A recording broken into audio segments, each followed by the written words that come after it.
are a bunch of scenes where there's conflict around what should be like a communal setting. Yes. That seems like that was a theme, like conflict in this place that's supposed to kind of be calm. That's what I grew up. Those are the dinners I grew up with. That's being in a Jewish family.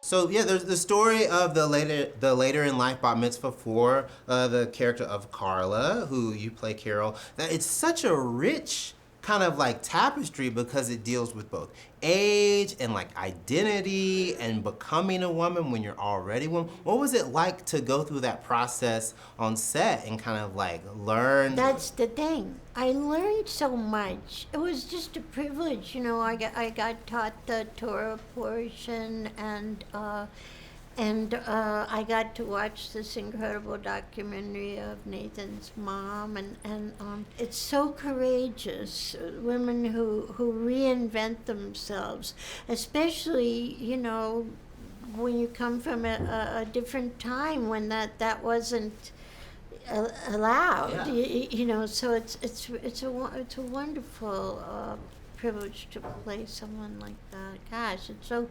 There are a lot of very brave women out there. You talked about learning from the kids, but you also said that you learned a lot about Judaism from this movie. What was one big takeaway?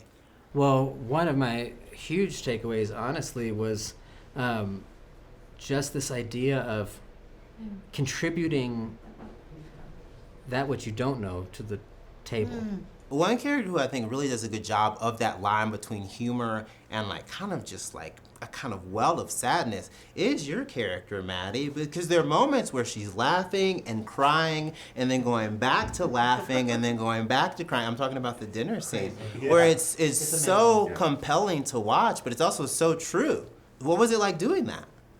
I mean, it was chaotic and so genuinely so fun. I mean, so funny. Like, so much of what was happening was so wild and funny and incredible too. Like, yeah, just like I think we found that scene like a real presence and like relaxation that really brought out this kind of kooky stuff. That was a good example, like Jason said, where it didn't feel funny. Like that's the part, that's the section where the rabbi gets really, he freaks out because you know what he thinks is going to happen doesn't. There's this Yiddish word, I'm not gonna pronounce it correctly, doikot, which means here-ness, and it's like a really beautiful concept of fully living and making community like wherever you are. It kind of comes out of like diaspora. And I just was thinking about that concept in relation to this movie and all these people like trying to find home. And That's very true. yeah.